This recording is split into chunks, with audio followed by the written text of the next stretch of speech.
Habíamos empezado la semana pasada con el tema de fe basada en hechos de poder. Habíamos trabajado con la escritura de 1 Corintios capítulo 2, verso 5. El apóstol Pablo está escribiendo a los corintios. Explicamos la semana pasada también cuál era el contexto de la iglesia de Corinto, porque es que era una iglesia muy especial, prácticamente enmarcada en el corazón donde convergían 3 continentes, y ya se imagina la cantidad de filosofías griegas, además de todo lo que venía de Asia, de África, de la propia Europa. Entonces era un lugar de un caldo de muchas formas de pensar, etc. Y el apóstol Pablo, a esa iglesia naciente, que fue una de las bastiones para la evangelización después de Europa, Pablo les dice que vuestra fe no esté fundada en la sabiduría de los hombres, sino en el poder de Dios. O sea, el punto que platicábamos, que empezamos a hablar la semana pasada, es que la fe cristiana no es una fe filosófica. ¿Qué quiero decir con eso? Tiene su componente teológico y filosófico, pero es una fe que está basada en hechos. Y empezamos a estudiar también la semana pasada una serie de pasajes que dan testimonio de una manera directa de la vivencia que los discípulos tuvieron con la persona de Jesucristo.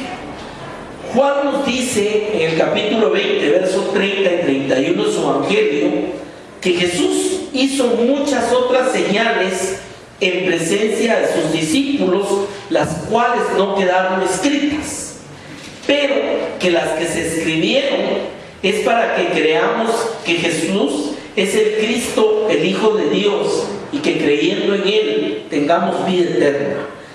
También cierra el Evangelio en Juan 21, 25, donde dice que hay muchas otras cosas que Jesús hizo, que si se escribieran una por una, pienso que ni aún en el mundo cabrían los libros que se habrían de escribir.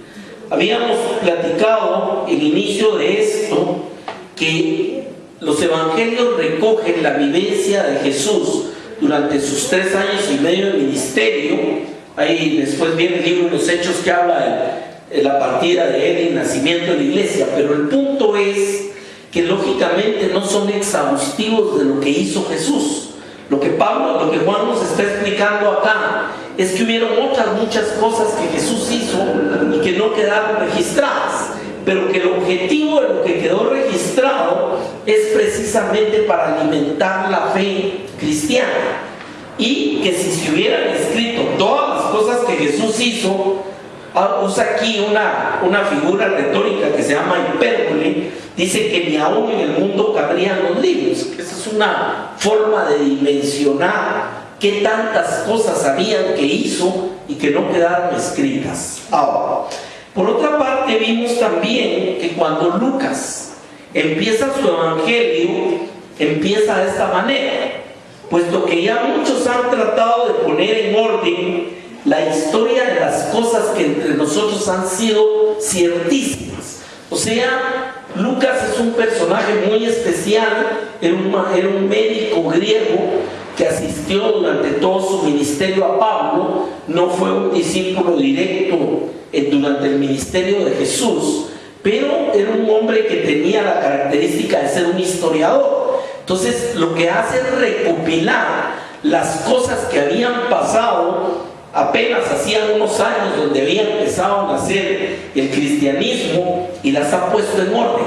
Y él usa una expresión cuando dice que entre nosotros han sido ciertísimas, tal como nos lo enseñaron los que desde el principio lo vieron con sus ojos y fueron ministros de la palabra.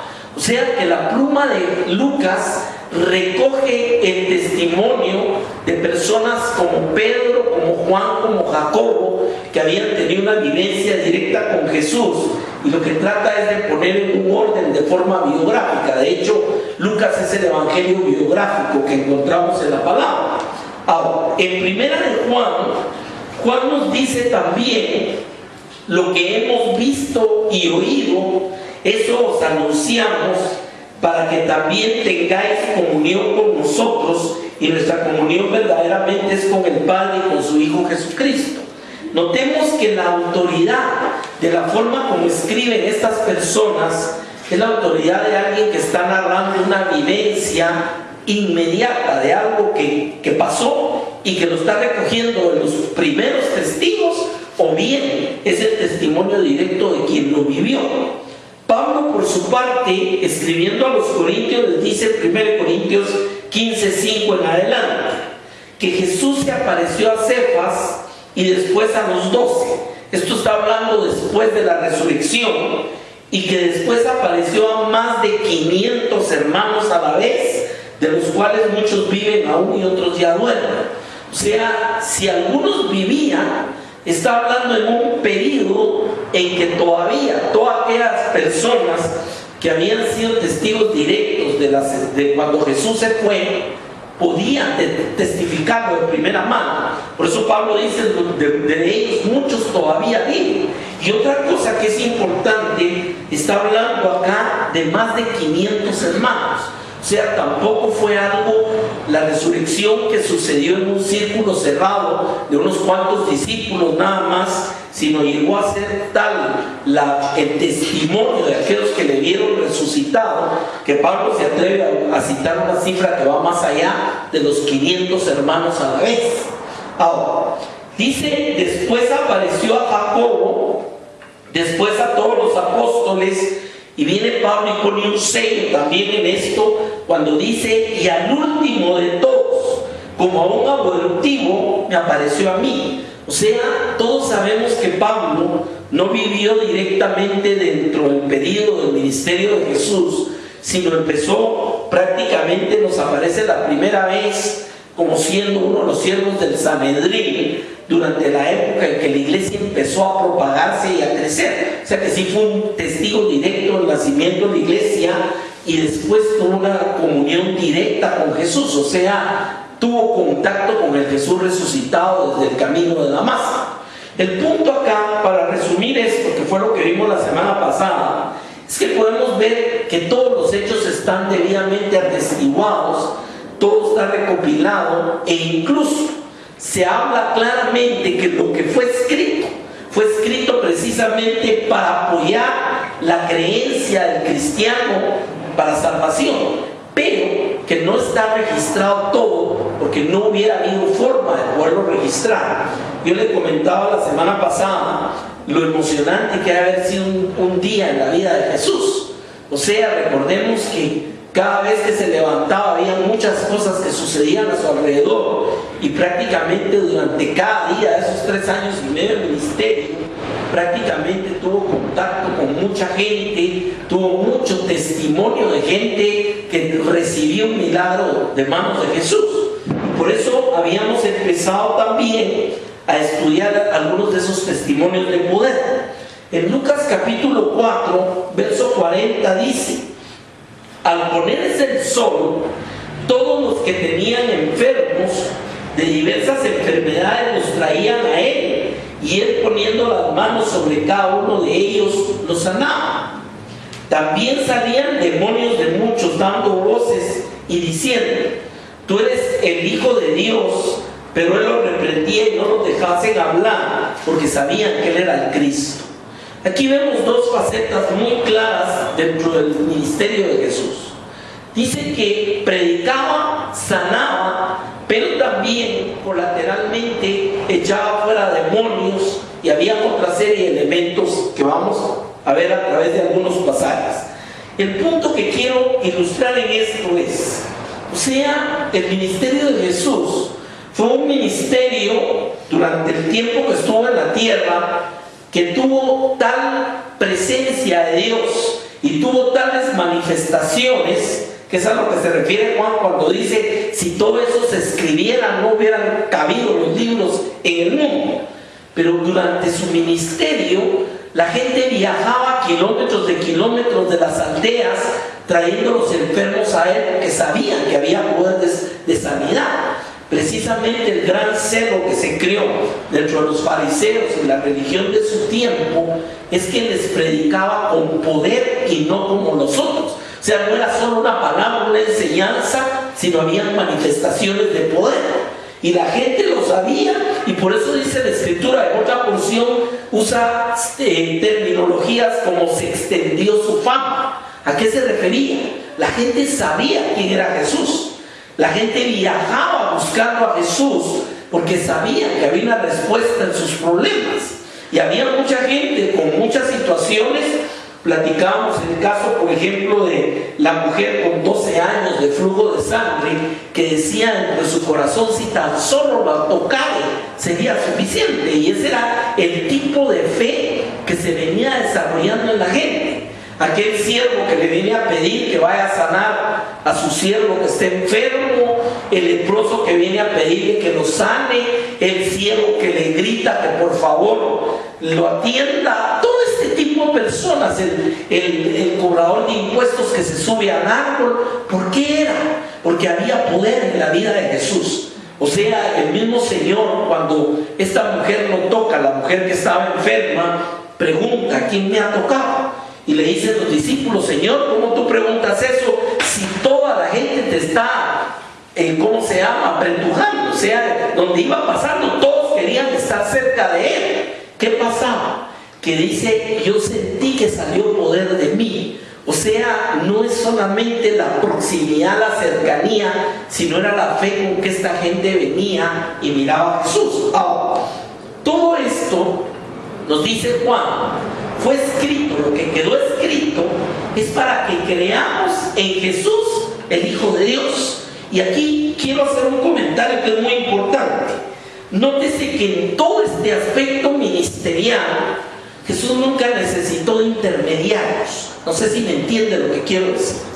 O sea, lo que hizo fue, que es diferente, lo que hizo fue darle poder y autoridad a sus discípulos y enviarlos a sanar, a predicar y a echar fuera demonios. O sea, era una autoridad delegada, y esto fue lo que vino en la iglesia aquí a Pentecostés, y fue la forma como se siguió extendiendo el ministerio de Jesús después que él había partido al cielo.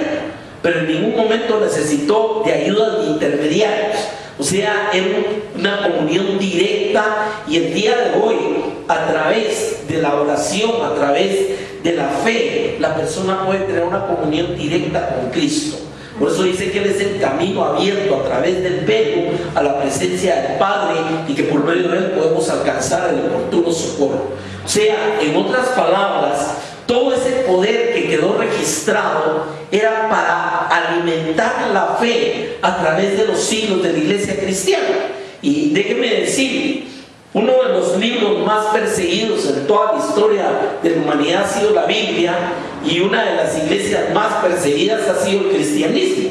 Sin embargo, ¿por qué sobrevive? Porque hay algo sobrenatural del poder de Dios que lo sostiene a través de su pueblo. Amén. Ahora, vamos a entrar a otro pasaje más, y aquí lo que me interesa en los pasajes que vamos a ir viendo esta mañana es sobre todo que nos vayamos compenetrando de ese poder de Dios en nuestras vidas.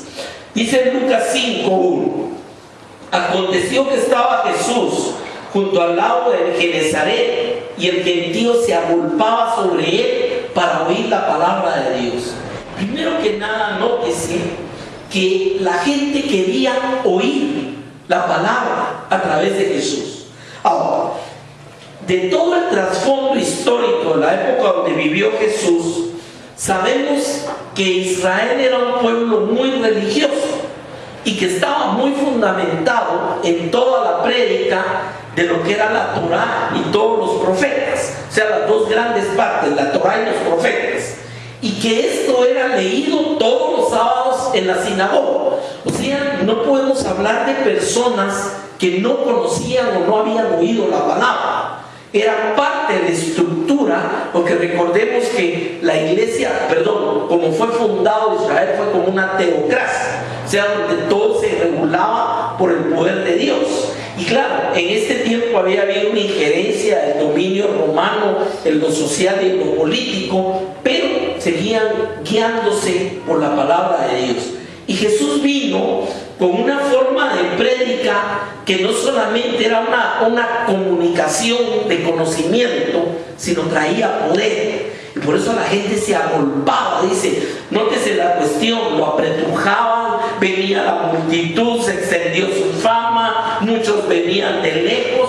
Todo este tipo de expresiones nos hablan que era un centro, era un epicentro de una reforma completa dentro de la forma como Israel había conocido la iglesia. Incluso venían de lugares como Tiro y Sidón, que estaban en el norte, o viajaban incluso de otros lugares más remotos para poder tener un encuentro con Jesús. O sea, eso hablaba cómo ya había salido de las fronteras del propio Israel el conocimiento de un maestro joven que venía de Nazaret y que daba el poder de Dios con él. ¿Se acuerda cuando vino Nicodemo a hablarle a Jesús? Le dice, sabemos que has venido de Dios porque el poder de Dios está contigo. O sea, reconocían que no solamente era un maestro, sino había algo sobrenatural que tocaba, sanaba, echaba fuera demonios, etc. Ese era el punto. Ahora, en este caso, la gente se agolpaba, dice, para oír la palabra de Dios.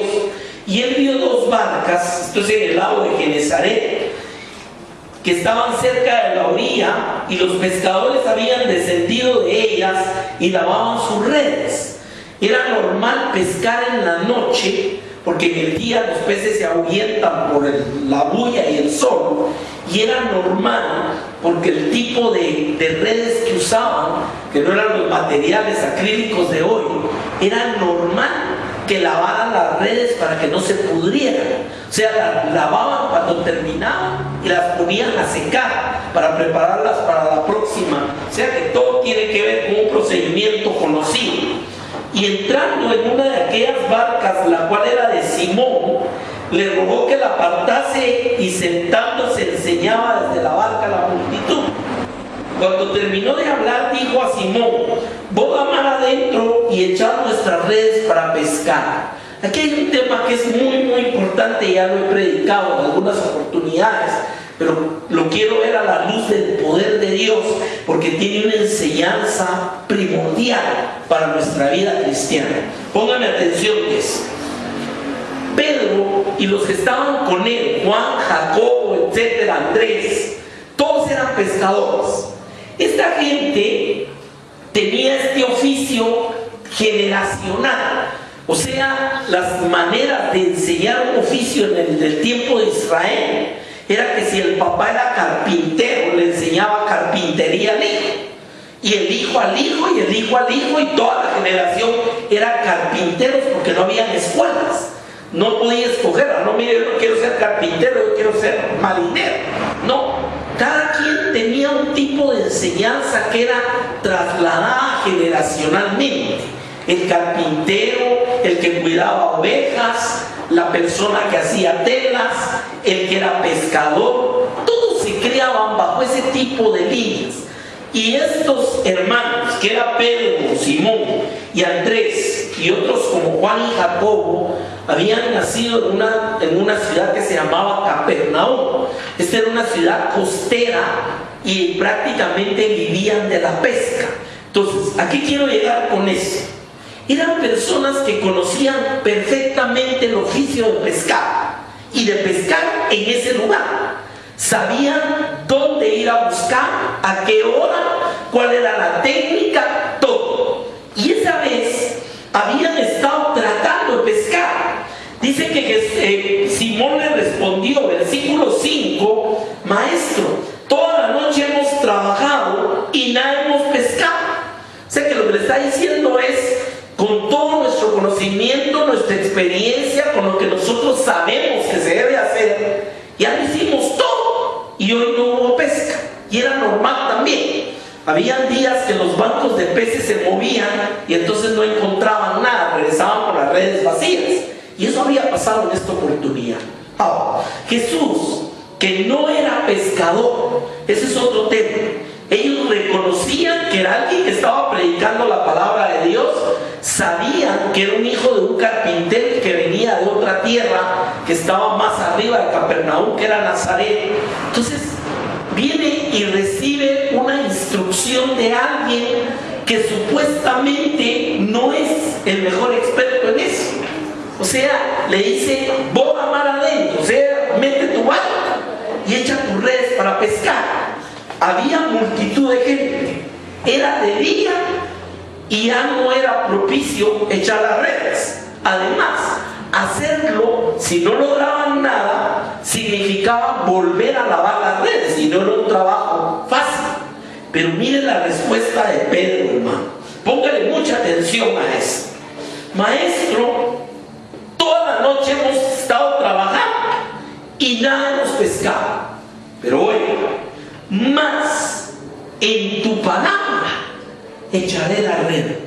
¿A qué se refiere eso? Señor, voy a hacer a un lado el que no pude. Voy a hacer a un lado toda mi experiencia y lo que yo pueda. Y voy a confiar única y exclusivamente en lo que tú me estás diciendo. Todo eso implica. Me gusta esta palabra en varias versiones. Hay una versión en inglés que dice, si tú lo dices, yo lo haré. Y así vamos encontrando variaciones, pero al final el punto es este. Lo que a Simón lo va a llevar a echar la red otra vez, va a ser única y exclusivamente confianza en lo que le está diciendo Jesús. ¿Por qué le dije que esto era trascendental para entender todo lo que vamos a estudiar de estos pasajes? O sea, estaba el poder de Dios disponible en ese momento, en ese lado, para que tuvieran una pesca grande. Sí. Está Jesús dando una instrucción, boga mar adentro y echa tu red. Sí. Iba contra el propio sentido común, la experiencia y lo que acababan de estar viviendo. Sí. Pudieron haber contestado, Señor, yo te respeto, pero tú eres carpintero, yo me crié pescador y a esta hora no se pesca. Pudieron haber contestado, Señor, ya lavamos las redes, tú sabes lo que eso cuesta, y volverlas a echar cuando no tuvimos nada en la noche, hora de día menos y con tanta gente. O sea, habían razones para decir no, las había y eran lógicas. Y en la vida, el éxito de empalmar el poder de Dios con nuestra situación o nuestras circunstancias no es otra cosa más que ser más en tu palabra. ¿Ya me entiende esta mañana? Mire, déjeme explicárselo de esta manera. Tenemos un tomacorriente aquí, usted lo puede ver, y tenemos un cable. En ese lugar hay energía. En ese lugar pasa electricidad. ¿Qué necesito yo para que esa electricidad haga funcionar esa cámara? Necesito una conexión. Necesito extraer de esa fuente de energía esa electricidad hacia la cámara para que produzca o me funcione. Muchas veces Dios es esa energía, Dios es ese poder, o sea, de Él viene el poder de la energía, está en Él, pero nosotros necesitamos aprender a conectarnos. ¿Me entiende lo que quiero decir con esto?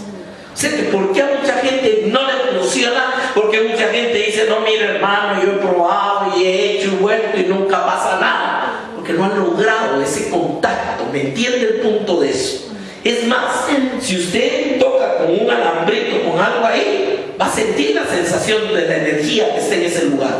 Ahora, le pregunto, ¿tenemos alguna manera de ver salir la energía? No. Cuando ya es a cierto nivel se puede ver la electricidad, pero a niveles como está aquí, usted no va a ver que salga así, se ponga azul el cable. No es cierto. Igualmente, lo que Jesús está haciendo con Pedro es poniendo a disposición el poder que tenía en él. ¿Me entiende? Pero él tiene que obedecer. Él tiene que ir más allá de su sentido común, más allá de lo normal, más allá de su propia experiencia. Y por eso la expresión más en tu palabra es una cosa que va a cambiar la vida del hombre. Cuando nos atrevemos a tomar la palabra de Dios, ¿para qué fue escrito todo aquello que Jesús hizo? Para que creyéramos. Amén. Y por eso dice: lo que vimos, lo que tocamos, lo que oímos, lo que escribimos, pusimos en orden. ¿Para quién era? Era para nosotros. Amén. La fe viene por el oír, y el oír la palabra de Dios. Ahora, la palabra de Dios nos reta. La forma como Jesús ministraba, mi amado, ponga mucha atención porque lo vamos a ir viendo, era dando instrucciones. Amén. O sea, Pedro, Simón, boga mar adentro y echa tu red para pescar. Pero es que, Señor, hemos trabajado toda la noche y no hemos logrado nada. Más, porque tú lo dices, más en tu palabra, más confiando en lo que me estás diciendo que haga, yo voy y echaré la red. ¿Me entiende la diferencia de esto, mi amado? Pareciera ser la cosa más sencilla del mundo, pero esto es la diferencia entre un evangelio de poder y una religión.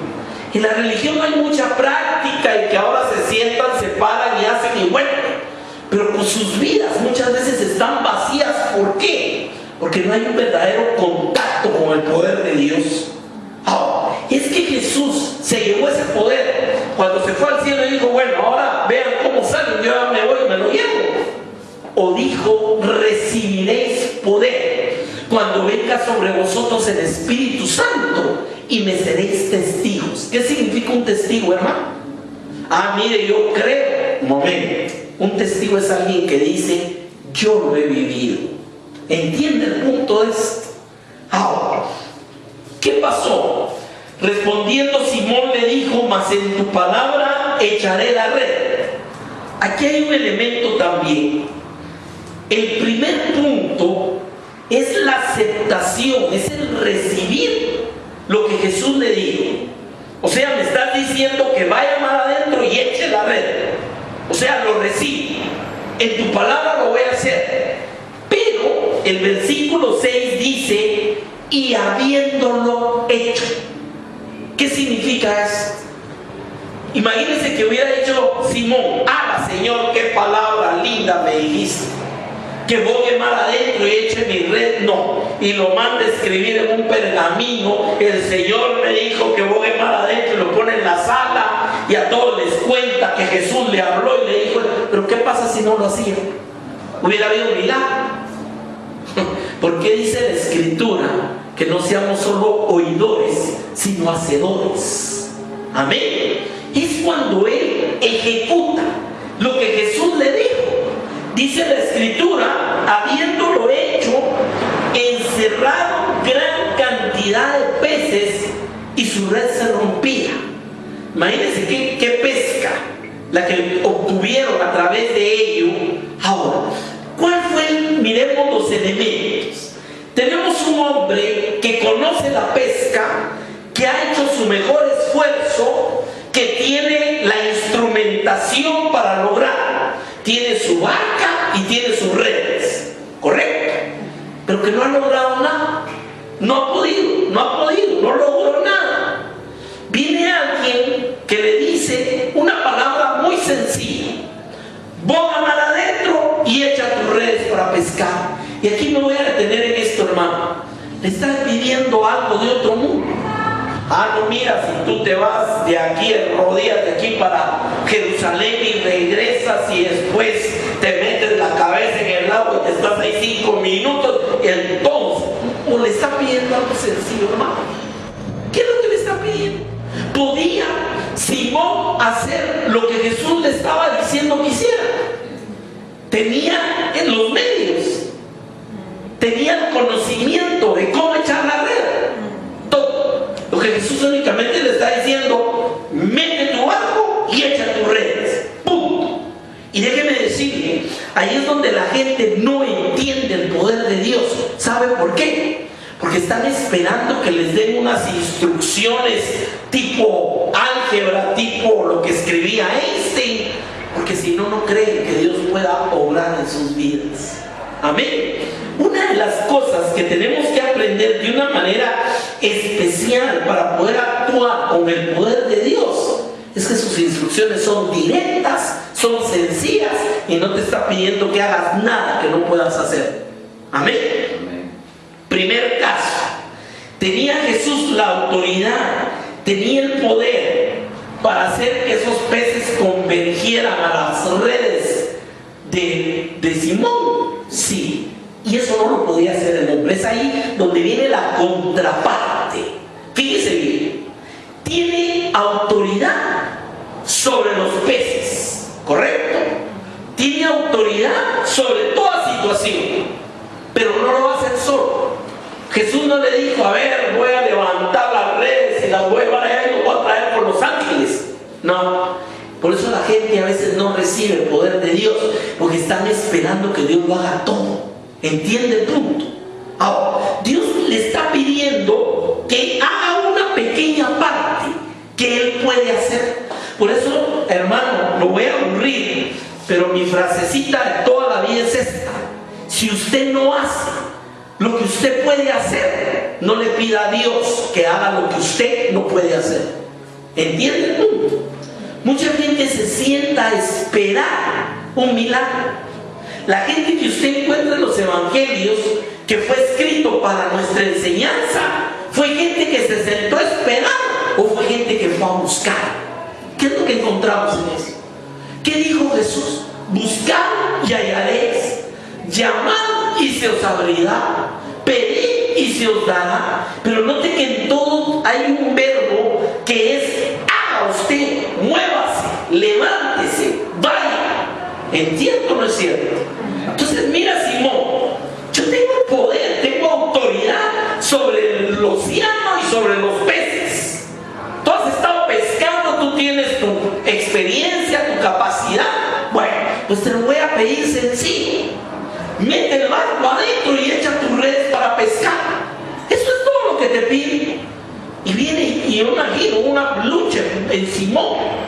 Ay, ¿será que otra vez? Y si no saco nada, otra vez lavar las redes, no las puedo dejar así porque se me pudre. Y toda la noche trabajando y otra vez. Y los peces se van al fondo porque hay un montón de gente haciendo bulla. Ya salió el sol. O sea, ¿será que lo haga?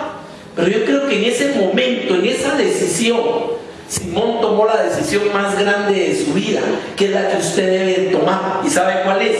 Es obedecer a Dios. Amén. Le dice, bueno, ya traté, no pude, más. Eso significa todavía voy a hacer algo más. Más en tu palabra, más según lo que tú me estás diciendo. Te voy a obedecer, voy a hacerlo como tú dices que lo haga. Yo voy a ir y voy a echar la red. Y lo hizo. ¿Y qué pasó, hermano? ¿Hubo milagro? ¿Hubo milagro? Ese es el punto de la enseñanza de esto. Entonces ahora regresemos a donde empecé el mensaje. Si se escribiera todo lo que hizo Jesús, no cabrían los libros en el mundo, dice Juan. Pero esto que se escribió en la pesca milagrosa y otras cosas que vamos a ver, ¿para qué fueron escritas? Para que nosotros creamos. ¿Ya entiendes? Para que nosotros creamos. Para eso fue escrito. ¿Por qué aquellos varones pusieron en orden las cosas? Hubo testimonio, hubieron testigos. ¿Para qué? Para que nosotros creamos. Por eso Jesús dijo: bienaventurados vosotros los que no veis y creéis. Ah, no, mira, hermano, si a mí se me aparece Jesús y con una luz blanca, entonces yo no voy a hacer caso. No se va a aparecer así. ¿Me entienden? A esos son casos muy excepcionales. A Pablo se le apareció y lo botó el caballo. Tenía una obra muy grande para Pablo. Necesitaba un testimonio de ese tamaño.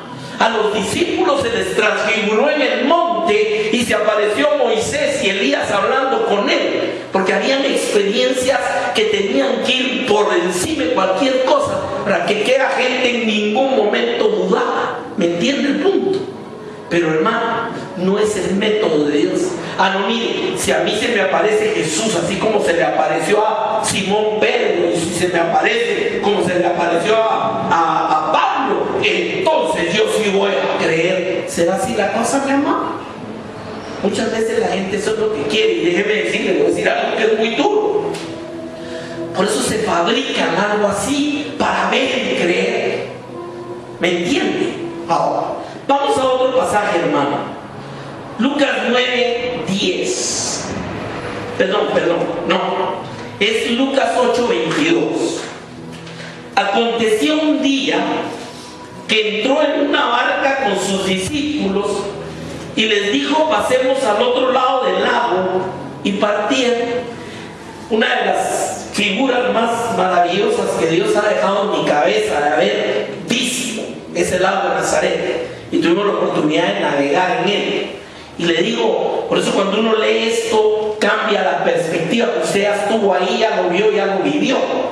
Dice: pasaron hacia el otro lado, y mientras navegaban él se durmió, y se desencadenó una tempestad de viento en el lago, y se anegaban y peligraban, y vinieron a él y le despertaron. Ahora, aquí quiero hacer un paréntesis. Los pasajes paralelos es cuando un evangelio nos narra la misma cosa que otro, pero a veces le pone detalles que el otro evangelista no puso. Aquí falta un detalle que sí menciona, no sé si es Mateo o Marcos, y es el hecho que antes de despertar a Jesús, ellos trataron por su experiencia de librar la situación. O sea, que empezaron a trabajar y a fatigarse tratando, se estaba llenando de agua al barco, se imagina el oleaje y la tormenta y todo, y empezaron a tratar de echar el agua y a ver qué hacían, y Jesús estaba durmiendo. Hay un mensaje del doctor Paul Yonggi Cho muy lindo sobre este pasaje, pero esa es otra cosa. Ahora, mientras navegaban se desencadenó una tempestad y se anegaban y peligraban. Eso significa se inundaba el barco y tenía peligro pues de hundirse. Ahora, vinieron a él y le despertaron diciendo: maestro, maestro, que perecemos. Despertando él, reprendió el viento y las olas, y cesaron y se hizo bonanza. O sea, se calmó la tempestad, el mar se puso quieto y aquello se quedó tranquilo. Y les preguntó, oye, lo que les preguntó Jesús: ¿dónde está vuestra fe? Fíjense qué pregunta esta, hermano. ¿Dónde está vuestra fe? O sea, muchas veces en la vida, y esta es la enseñanza de esto, hermano, muchas veces en la vida bataleamos, zapateamos, peleamos, hacemos todo lo que podemos, y Dios es la última alternativa. Es cierto, ¿no? Mire, hasta hay un dichito por ahí religioso, que digo es religioso, eso no es del Señor, cuando la gente dice: es que hoy sí estoy a la mano de Dios. ¿Qué quiere decir con eso a la gente? Que se le acabó todo lo bueno. Así decía mi pastor. Cuando la gente dice así, quiere decir que ya se le acabó el compadre, el conecte, el chance, todo. Hoy sí a la mano de Dios, a ver qué pasa. En otra gente dice: es que ahora sí estamos a la providencia. ¿Ha oído eso? Ahora, yo le pregunto, mi amada, ¿será que desde el principio no estamos a la mano de Dios? El problema es que no lo buscamos. Entonces la gente va a tratar de salir de los problemas por ella misma, porque hay tormentas en la vida de todas las personas. Hay épocas de enfermedades, época de pruebas, época de problemas, de muchas situaciones. Pero ¿qué es lo que sucede en esas épocas? Bataleamos, zapateamos, buscamos, hacemos, volvemos, pero al último que recurrimos es a Dios. ¿Es cierto lo que digo? ¿Por qué está escrito eso? Esto está escrito para nuestra enseñanza. Cuando estés en la barca, cuando estés en medio de la tormenta, cuando te sangoloteen las situaciones de la vida, busca a Jesús, búscalo, no esperes que se te hunda el barco. Eso es a lo que se refiere. No lo dejes como de última. Yo he oído gente que me dice: mire, yo sí creo en el Señor y busco al Señor, pero antes uno debe tratar de arreglar las cosas. Un momento, yo no digo que usted no haga muchas cosas que debe de hacer, Pero esta situación ellos no la podían controlar. Y déjenme decirles una lección por una razón. Tenían la experiencia de haber enfrentado tormentas, tenían la experiencia de poder saber cómo luchar contra los vientos, contra el agua brava, contra los grandes, oleajes, sí sabían. Y de hecho, estoy seguro, no fue la primera tormenta que pasaron de esa naturaleza, pero se les olvidó que ahí estaba Jesús. Hay gente que en la vida va bregando con tormentas y no se acuerdan que ahí está Jesús en su vida. Ahora, cuando lo fueron a despertar, ¿cuál fue la reacción del Señor? Primero, reprendió las olas, el viento, y se hizo calma. Y miren, déjenme decir, si usted ha volado en avión muchas veces y ha estado en barcos, no hay sensación más desagradable que saber que uno está en la nada. ¿Es cierto? Mire, cuando los barcos se menean, pues alguna vez con Janet en Costa Rica nos pasó, tuvimos que navegar como 2 horas cuando estaba vaciando el Golfo de Fonseca y nadie nos dijo nada, pero era una cosa que el barquito se miraba al mar que subía y se hacía como un hoyo y de repente venía y lo levantaba, y entonces cuando el barquito salía usted miraba a la distancia la montaña y todo, y otra vez para abajo, 2 horas de balazos haciendo. Toda la gente iba a caer, y estoy hablando de un barco de unas 80, 100 personas. Entonces no es agradable. Alguna vez nos pasó en el lago de Atitlán, que es tan común aquí con el famoso chocomil. Cuando se pica el agua no es agradable estar ahí. Otra vez nos pasó también en México. Entonces esa sensación de que usted no está sobre nada, o cuando pasa una turbulencia, esas que no se las deseo a nadie en avión, cuando les zancolotea el lugar donde usted va, el propio sentido de supervivencia que hace que no hay de dónde agarrarse. Ya me imagino, esta gente estaba asustada, ya habían tratado, ya habían hecho lo que podían, y de repente se levanta Jesús y con una palabra calma la tempestad, calma todo. Otra vez vamos a un punto, palabra. Ya se dio cuenta, le habló a la tormenta y la apaciguó, y le viene a los discípulos y les pregunta, oiga la pregunta, ¿dónde está vuestra fe? Hermano, ¿cómo puede mi fe hacer switch con una tormenta? Esa es la enseñanza que nos está dando Jesús aquí. ¿Por qué? Porque Jesús hace la diferencia entre la tormenta y la bonanza, pero el conector, lo que metes ahí para que salga la electricidad, es tu fe. ¿Estamos seguros de eso? La certeza de lo que esperamos, la convicción de lo que no vemos. Después de esto se sorprendieron, les preguntó dónde está vuestra fe, y atemorizados. Y eso es muy normal. Tener miedo no es pecado, hermano. Es normal. El problema es vivir con miedo.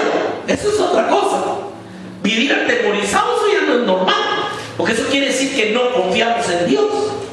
Dice, y atemorizados se maravillaban. Si esa es otra actitud, o sea, estaban asustados. Primero tenían miedo, nos vamos a hundir, no se puede hacer nada. Y ahora están asustados. ¿Y cómo? Y oiga, ¿por qué? Se decían unos a otros, oiga las preguntas. ¿Quién es este que aún los vientos y las aguas mandan y le obedecen? Hermano, ¿qué quiere enseñarnos Dios en nuestra vida? ¿Cuál debe ser la lección cuando las circunstancias de la vida te somatan, cuando las circunstancias de la vida te amorizan, cuando las circunstancias de la vida te revueltan? ¿Qué es lo que quiere Dios? Que aprendamos que hay un Dios que puede hacer bonanza, que hay un Dios que tiene autoridad sobre los cielos y la tierra, porque Él los hizo. Y fíjese, por eso la palabra nos dice: no te dejaré ni te desampararé nunca. Estaré contigo siempre, hasta el fin del mundo. Solo con esas palabras, hermano, usted podría tener ya la fe de subirse en cualquier barca, en cualquier situación. ¿Es cierto o no es cierto? O sea, el problema de los discípulos no era la tormenta. Eso es lo que Jesús les quería enseñar. Mire, aquí el problema no son las olas, no es la tormenta, no son los rayos, no es que la barca no aguanta. El problema es la fe de ustedes. Tremenda la enseñanza, ¿o no?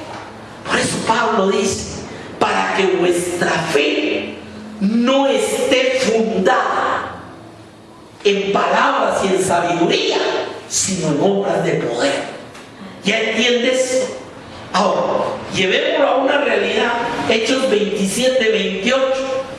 3 semanas perdidos en el mar, una tremenda tormenta como no había, se llamaba Euriclón. En la barca se partía, ya no era un barquito, ahí iban 270 personas en ese barco, era un jumbo. Y la barca se crujía, se partía en medio del mar. Semanas sin ver si era de día o de noche por la agudura de la tormenta. Todos habían perdido la esperanza de vivir, ya no querían comer, ya nada, todo el mundo esperando ahogarse y morirse. Y se levanta Pablo y dice: el ángel del Señor al que sirvo me dijo que nadie se va a perder. Y todo el mundo saca su pan y empieza a comer. ¿Entiende la situación de esto, hermano? O sea, lo que nos quiere decir cada uno de estos evangelistas cuando dice: esto fue escrito para vuestro conocimiento, nada más, o esto fue escrito para que creáis. ¿Entiende la diferencia? Mucha gente sabe esto, no lo sabe, hermano. Mucha gente sabe los pasajes, sí, cuando Jesús clamó y cuando... Sí, pero cuando les viene el sangoloteo se les olvida. Mire, David vivió en una época que hubo uno de los peores terremotos en la región de Palestina. Y por eso un salmo dice que aunque cruja la tierra y se muevan los montes de un lado a otro, etcétera, ¿qué es lo que dice? Yo confiaré en Jehová. ¿Me entiende? O sea que las vivencias de David era: aunque un ejército acampe contra mí se levante guerra, aunque mis enemigos vengan y todos me quieran comer mis carnes, con todo, ¿qué era lo que decía? Jehová es mi luz, es mi salvación, mi alto refugio, en él confiaré. ¿Sí o no? Circunstancias, o no eran circunstancias, hermano, y de peligro. Eran situaciones de peligro, circunstancias que amenazaban su vida, pero podía pasar encima y decir: Jehová es mi pastor, aunque ande en valle de sombra y de muerte, no temeré mal alguno, porque tu vara y tu callado me infundirán aliento. Hermano, la fe cristiana no es una fe solo de conocimiento, no es una fe solo: mire, ya yo leo la Biblia, y no. Ahorita estaba ahí, la semana esta terminé de leerla por 34ª vez en los últimos 17 años. Ahora, es bueno definitivamente, pero debe estar fundada en el poder de Dios. Amén. Pregunto, porque no voy a poder seguir, falta mucho todavía este tema, pero pregunto esta mañana: el Jesús que calma la tempestad, el Jesús que sana a los enfermos, el Jesús que echa fuera a los demonios, el Jesús que multiplica los peces, es el mismo Jesús tuyo el día de hoy aquí. Amén. Amén. Quiero oír un amén con ganas. Amén. Es el mismo Jesús, hermano. Puedes tú, como Pedro, como Jacobo, decir: Señor, mas en tu palabra, y levantarse, ir y hacerlo. Puedes tú, como Juan y Jacobo y Andrés, ver al Jesús que calma la tempestad cuando piensas que a veces ya no hay muchas oportunidades. Puedes tú, como aquellos siervos que narra toda la Escritura, que escribieron todo esto para que creamos. Poner tu confianza en ese Señor y en su poder. ¿Me entienden? Para eso fueron escritas, para que creáis. Miren, termino hoy con esto otra vez. 1 Corintios 2:5. Para que vuestra fe no esté fundada en la sabiduría de hombres, sino en el poder de Dios. Hermano, yo no sé qué pueda estar pasando en tu vida, no solo ustedes, los que lo vean por internet, pero lo que sí sé es que Jesucristo, dice el libro de Hebreos, es el mismo ayer, hoy y por los siglos. Y dice que no hay ni sombra de mudanza ni variación en Él. Podemos confiar en Él hoy, como confiaron hace 2000 años los primeros discípulos. La respuesta es sí, totalmente. Dice la palabra que su mano no se ha cortado para salvación para aquel que cree. Vamos a orar esta mañana.